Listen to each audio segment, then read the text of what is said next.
Pagbobotohan ngayong araw ng House Committee on Justice kung sufficient in substance ang unang impeachment complaint laban kay Pangulong Bongbong Marcos.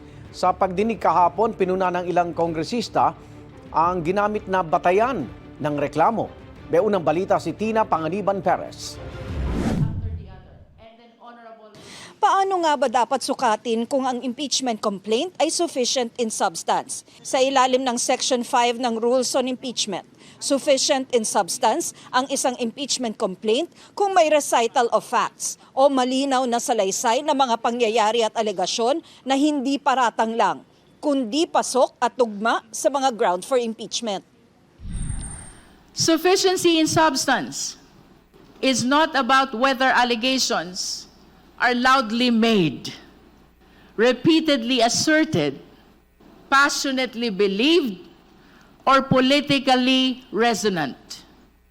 It is about whether the complaints allege ultimate facts, not mere conclusions, whether they show a personal, culpable act or omission by the impeachable official, and whether those acts, as pleaded, amount to culpable violation of the Constitution, treason, bribery, graft and corruption, other high crimes, or betrayal of public trust, as the Constitution strictly enumerates.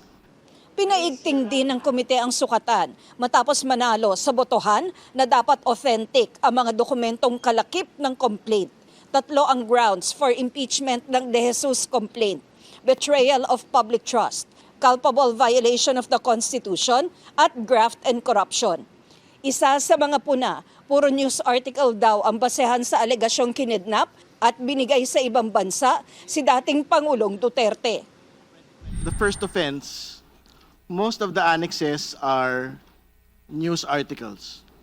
It might be insufficient for evidence to be based on mere news articles only. Honorable Nisay, the question is very specific.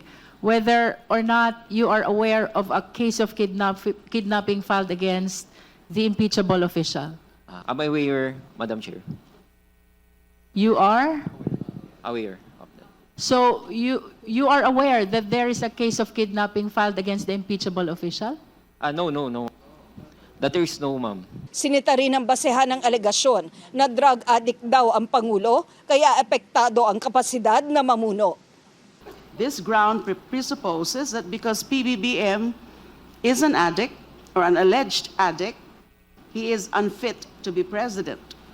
However, unfitness per se is not a ground for impeachment. Ganon din ang alegasyong hindi vinito ng Pangulo ang unprogrammed appropriation sa budget noong 2023 hanggang 2026. At kumikbak din daw ito sa mga budget insertion at ghost flood control project na ang basehan ay mga video na pinost sa Facebook ni dating Congressman Zaldico. The video exposes abroad, wherein we in the later part will have to hear this particular person has to be present.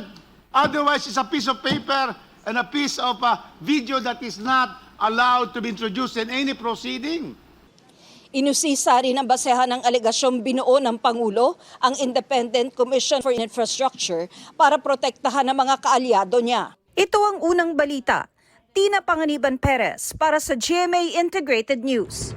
Igan, mauna ka sa mga balita, mag-subscribe na sa GMA Integrated News sa YouTube para sa iba't ibang ulat sa ating bansa.